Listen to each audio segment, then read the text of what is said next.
The federal government is tracking down people who have taken advantage of COVID-19 stimulus money, lying to buy expensive cars and homes. But our national investigative team discovered hundreds of cases where people are accused of getting loans to line their own pockets. We'll show you how some are getting away with millions while other businesses are still struggling. For small businesses like Brewer's Cafe,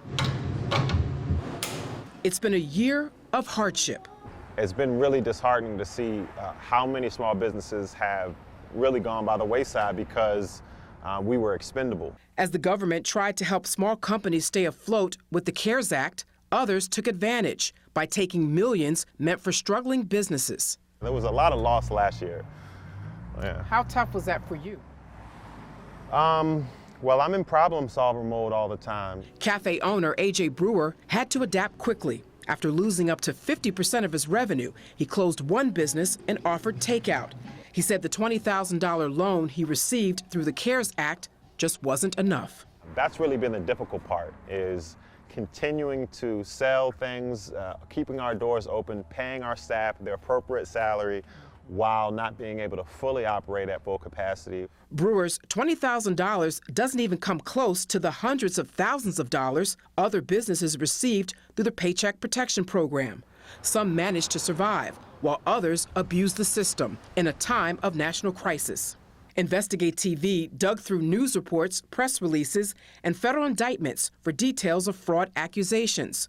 A North Texas man applied for over $24 million in loans using fake businesses and employee information. Court documents say he even got $17 million and bought multiple homes and a fleet of luxury cars, a Bentley, Corvette, and a Porsche. He pleaded guilty in March. In California, prosecutors say there was an entire fraud ring in L.A. with suspects accused of using CARES Act money to buy gold coins, diamonds, designer handbags, and cryptocurrency.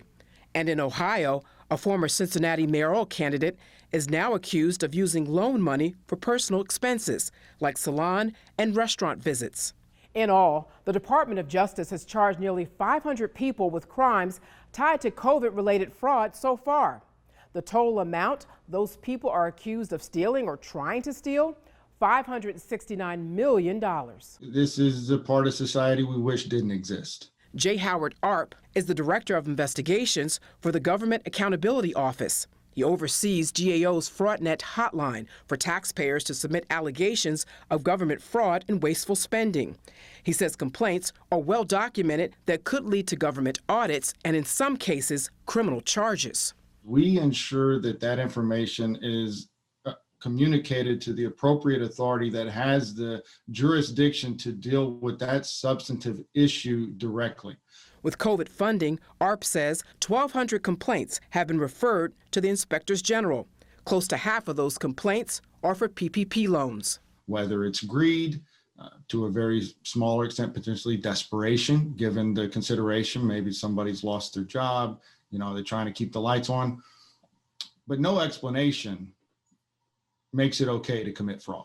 ARP couldn't confirm if FraudNet referrals from his office have resulted in any legal action, but says with the federal government's checks and balances in place, criminals will get caught. That is the message that ultimately goes out. And unfortunately for some, that message isn't enough. Something AJ Brewer finds deeply disappointing.